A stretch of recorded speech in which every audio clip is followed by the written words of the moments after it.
Exercise 4.3, question 5. Find the area of triangle whose vertices are n, 0, 5 and -2, 3, t, 1 and -4. Solution.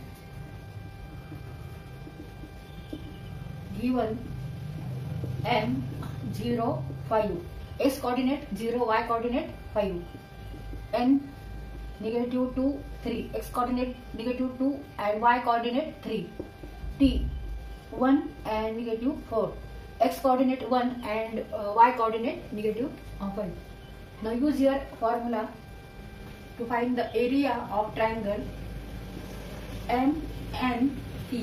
MNT equal to half divided by x1, x2, x3, means x1 is 0, x2 is -2 and x3 is 1. 0, -2 and 1. y1, y2, y3, y1, y2 and y3. y1 is here 5, y2 3 and y2 3 and y3 -4 and 1, 1, 1. तर इथे आपल्याला हा formula वापरायचा आहे. आता इथे डिटर्मिनंटची value काढायची आणि त्याला 2 ने डिवाइड करायचं आहे. Equal to half. Now take value of first determinant. Here element is 0 and multiplication of 0 and any number equal to 0. त्यामुळे आपण इथे 0 मल्टिप्लिकेशन होणार आहे म्हणून 0 लिहू. आता हा एलिमेंट घेऊ -5. Take remaining elements which are not in first row and second column. म्हणजे -2 1 and 1 1. -2 into 1 means -2 minus 1 into 1 1 plus 1 मी मल्टिप्लाय करायचे. Now take remaining elements which are not in first row and third column. -2 into -4 equal to 8 minus 1 into 3 or 3 into 1 3. आता हे solve करायचं आपल्याला.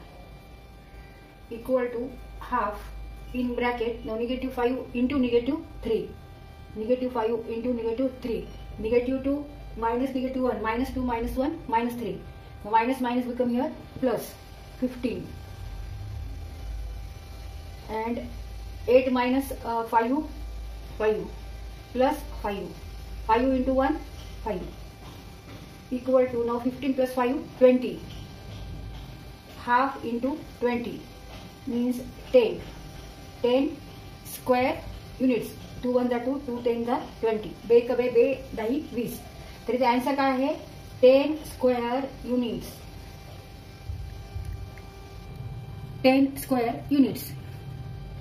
तर इथे आपल्याला ट्रायंगलचे व्हर्टायसेस दिलेले आहेत. ट्रायंगलचे पहिल्यांदा काय दिलेले आहेत? बिंदू दिलेले आहेत, पॉइंट्स दिलेले आहेत. त्रिकोणाचे बिंदू दिलेत आणि त्याचे निर्देशक दिलेत. एक्स निर्देशक, वाय निर्देशक, एक्स निर्देशक, वाय निर्देशक, एक्स निर्देशक, वाय निर्देशक. आणि ह्यावरून आपल्याला काय करायचं आहे? ह्या त्रिकोणाचा एरिया म्हणजे क्षेत्रफळ काढायचे. तर त्यासाठी म्हणून आपण हा फॉर्म्युला वापरला आहे. Area of triangle equal to half x1 x2 x3 y1 y2 y3 1 1 1. आणि ह्या फॉर्म्युल्यात आपण x1 x2 x3 च्या व्हॅल्यू ठेवल्या, y1 y2 y3 च्या व्हॅल्यू ठेवल्या आणि इथे 1 1. हा डिटर्मिनंट सॉल्व्ह करायचा आणि जे आन्सर येईल त्याला 2 ने डिवाइड करायचं. आता समजा आपण हा प्लॉट केला ग्राफ पेपरवर. आपल्याला हा ट्रायंगल प्लॉट करायचा आहे. X axis, negative x axis, Y axis and negative Y axis. Here O is origin. O is origin.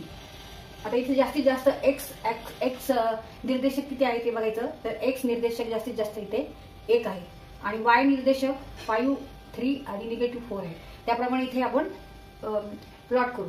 1 2 3 4 1 2 3 4 5 1 2 3 4 5 1 2 3 4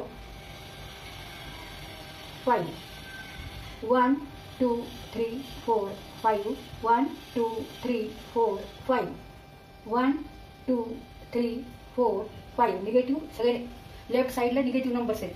आता इकडे सुद्धा निगेटिव्ह नंबर्स आहेत. -1, -2, -3, -4 अँड -5. आता आपल्याला हा पॉइंट, हा बिंदू प्लॉट करायचा आहे. एम चे निर्देशक काय आहेत? 0 आणि 5, 0 अँड 5.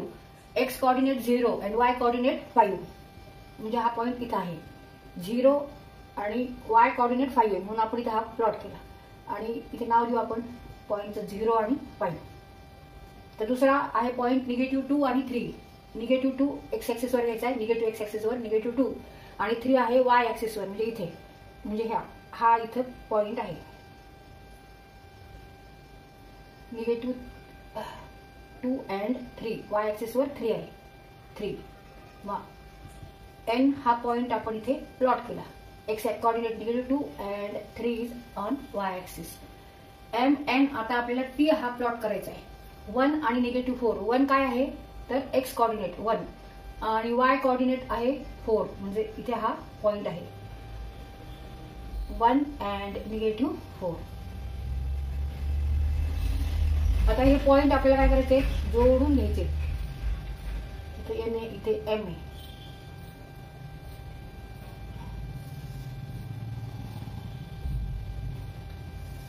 तर हे आपण जोडून घेतलं तर हा त्रिकोण तयार झाला. Triangle M N T. M N T. आता ह्या ट्रायंगलचा आपल्याला एरिया काढायचा. इथे आपल्याला बेसही माहित नाहीये आणि हाईटही माहित नाहीये ह्या ट्रायंगलची. आपल्याला फॉर्म्युला माहिती आहे ट्रायंगलचा, हा पण एक फॉर्म्युला आहे, half into base into height. पण इथे आपल्याला हाईट काढावं लागेल, त्याच्यासाठी हे अंतर आणि इथे हे एवढं अंतर काढावं लागेल, मग ते हाईट होणार आहे. तर ते काढायला अवघड आहे, त्याच्यामुळे आपण हा फॉर्म्युला वापरायचा इथे डिटर्मिनंटचा. Area of triangle equal to half x1 x2 x3 y1 y2 y3 1 1 1. हा फॉर्म्युला पाठ करा आणि आन्सर जे येईल त्याच्या पुढे काय लिहायचंय, स्क्वेअर युनिट्स. बघा अशी आपण सॉल्व्ह केला डिटर्मिनंट आणि आन्सर काढलेले. आन्सर आहे 10 स्क्वेअर युनिट्स. तर ह्या ट्रायंगलचा एरिया क्षेत्रफळ किती आहे, 10 स्क्वेअर युनिट्स, 10 चौरस एकक.